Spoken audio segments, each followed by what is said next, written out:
আপনাদের সঙ্গে আমি রিয়া। আপনারা দেখছেন নিউজ কলকাতা টিভি।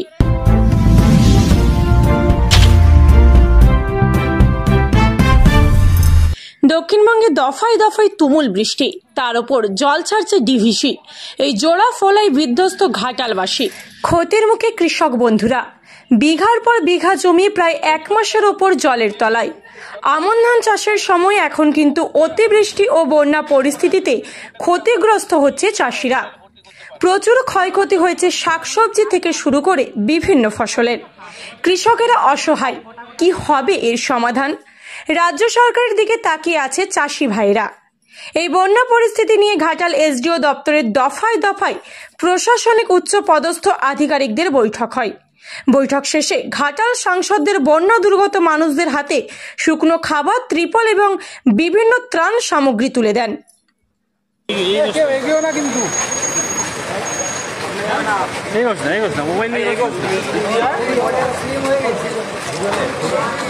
কেউ ঢিলাঢিলি করবে না, ঠেলছিস কেন? মোবাইল টোবাইল ঢুকিয়ে না, কে ঠেলছিস না মাথায়? আগে মিটিং কে ঠেলছিস ওরকম করে?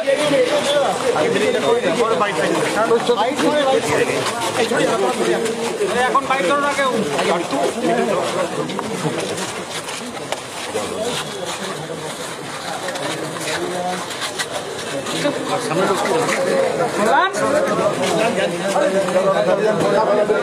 দাদা একটু দাঁড়ান, আমাদেরকে একটু ঢুকতে দিন স্যার।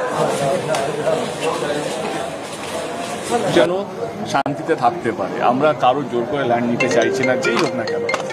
যেইভাবে মানুষকে বোঝানো হচ্ছে আমরা কোনো জিনিস জোর করে করতে চাই না, যেটা সিএমের পুরোপুরি নির্দেশ। তো সিএমেরই নির্দেশে নতুন ডিজাইন তৈরি হচ্ছে। আমার মনে হয় 1 মাস 2 মাসের মধ্যে ডিজাইন রেডি হয়ে যাবে, তারপরে অ্যাপ্রুভালে যাবে, তারপরে ডিপিআর তৈরি হবে, যেটা প্রসেস। কিন্তু তার মধ্যে আমার মনে হয় এই বন্যার মধ্যে মানুষ 19শে জুন থেকে জলের মধ্যে আছে, 1.5 মাস হয়ে গেল।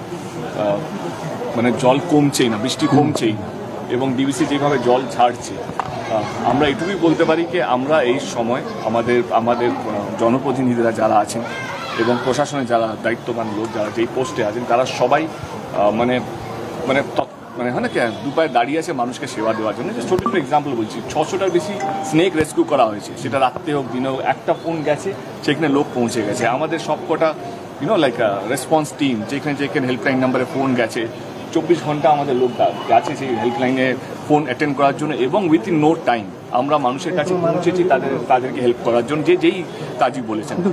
কিন্তু জল যন্ত্রণা থেকে মুক্তির কোনো ডেডলাইন বা টাইম কিছু দিলেন মাস্টার প্ল্যান? এটা প্রত্যেক বছরেই প্রশ্নটা যখন ঘর থেকে বেরোছিলাম তখনই দেখলাম কি আর্থকুয়েক হয়েছে রাশিয়াতে, বা বিশাল বড়। এগুলো ন্যাচারাল ক্লাইমেটিসের সাথে এই বৃষ্টি যদি না থামে, এবং আমরা এমন একটা জায়গা বাস করি যেখানে অনেকগুলো নদীর শহর বলা হয়, এবারে অনেক জায়গায় ড্যামের বেশি জল হলে ডিভিসি থেকে জল ছাড়লেই এখানে পড়ে। আমরা কি করতে পারি? আমরা করতে পারি কি, নতুন প্ল্যান, যেটা প্ল্যানটার নাম হচ্ছে ঘাটাল মাস্টার প্ল্যান, সেটাকে এক্সিকিউট করে নতুন নদী তৈরি করে এই নদীগুলোকে ওই নদীর সঙ্গে জুড়ে সেগুলোকে জলটা বার করার একটা রাস্তা করতে পারি। সে জল তো আসবেই, জলটা বেরোনোর জায়গা থাকে। তো এই ঘাটাল মাস্টার প্ল্যান একটা ইম্পর্টেন্ট ফ্যাক্টর, কিন্তু তার চেয়েও বড় ইম্পর্টেন্ট ফ্যাক্টর হচ্ছে প্রাকৃতিক। প্রকৃতি এমন একটা, মানে লাস্ট ইয়ার থেকে এই বছরে এখন অব্দি 60% বেশি রেনফল হয়েছে। ঘাটালের সবসময় বন্যা হয়েছে সেপ্টেম্বর মাসে। আমাদের মধ্যে এখনই আলোচনা হচ্ছে কি যত বড় বন্যা হয়েছে সেটা সেপ্টেম্বর মাসেই হয়েছে। এখনো আমরা আছি জুলাইতে।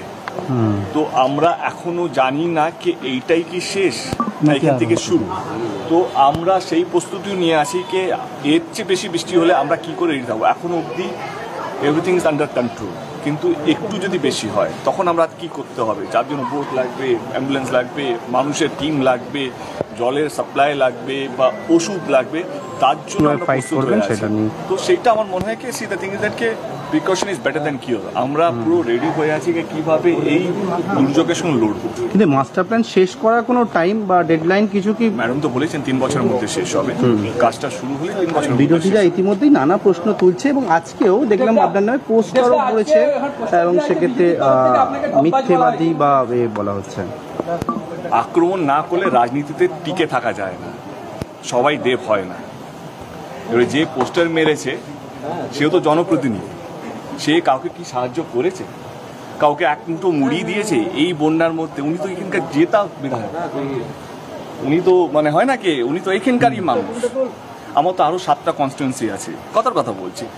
দেখো এই মানুষ পরিস্থিতি সামাল দিতে ঘাটাল মহকুমা শাসকের সাথে ঘাটাল সাংসদ দেবের প্রশাসনিক মিটিং ঘাটাল মহকুমার দপ্তরে। ঘাটাল থেকে আমাদের সিনিয়র রিপোর্টার চঞ্চল সিদ্ধান্তের রিপোর্ট। রাজ্য সড়কের ওপর দিয়ে বয়ে চলেছে জলের স্রোত, প্রতিটি বাড়ির সামনে এক মানুষের ওপর জল। চরম ভোগান্তি ঘাটাল মহকুমাবাসীর। কবে এই জলযন্ত্রণা থেকে মুক্তি পাবে ঘাটালের মানুষজন? সব খবর সবার আগে পেতে সাবস্ক্রাইব করুন নিউজ কলকাতা টিভি। আমার পাশে আপনারা দেখতে পাচ্ছেন সব চাষি ভাইয়েরা দাঁড়িয়ে আছে। আমরা এই চাষি ভাইদের কাছ থেকে আমরা জেনে নিতে চাইব ওনারা কি বলছে। আচ্ছা দাদা, এই যে বন্যা পরিস্থিতি, এই যে বিঘের পর বিঘে জমি যে জলের তলায় চলে গেছে এবং এই চাষি ভাইদের এই বাদাম বলুন, শাক সবজি বলুন যে ক্ষতিগ্রস্ত, সেই নিয়ে আপনি কি বলবেন? এখন আমাদেরকে সরকারকে একটা আবেদন, এই রাস্তা আমরা হচ্ছে ওভারফ্লো করার জন্য এত টাকা খরচ করে সরকারকে একটা আবেদন যে রাস্তা ওভারফ্লো হলে আমাদের মানে স্বাভাবিক মানুষের জন্য ক্ষতিগ্রস্ত, আমার যেসব মানুষ মানে দরিদ্র মানুষ, এতে এত চাষবাস, ঠিক আছে, মানুষের ফসল নষ্ট হচ্ছে। আমরা চাই সরকারের আবেদন একটা, যাতে এটা ওভারফ্লো হয়, মানুষ জল এই বন্যা টন্যা ভরে যাতে চাল বিকাশটি হয়, সেই হিসেবে আমরা চাই আমরা এটা ভালোভাবে রাস্তা। এই যে আপনাদের যে রাস্তা দিয়ে যে জল ওভারফ্লো, আচ্ছা ভাই, তোমার এই যে বাদাম, এত পরিমাণে বাদাম যে নষ্ট হয়েছে, এই নিয়ে তুমি কি বলছো? আমার আবেদন একটি যে এটা এই বন্যা যেমন ঠিকমতো ওভারব্রিজ করুন, যেমন মানুষের যেমন ক্ষতি হয়েছে ক্ষতিপূরণটা দিতে পারলে অত খুবই ভালো হতো। হ্যাঁ, এরপর আর কি বলবো, যেহেতু আমাদের জ্ঞানওয়া থেকে আমি দেখেছি এরকম প্রতি বছর লোকসান হয়ে যাচ্ছে। এখানে মোটামুটি তোমার কত বিঘে বাদাম লাগানো ছিল? 5-6 বিঘে বাদাম লাগানো ছিল। তো সম্পূর্ণ বাদামটাই কি আজ জলের তলে ভেসে গেছে?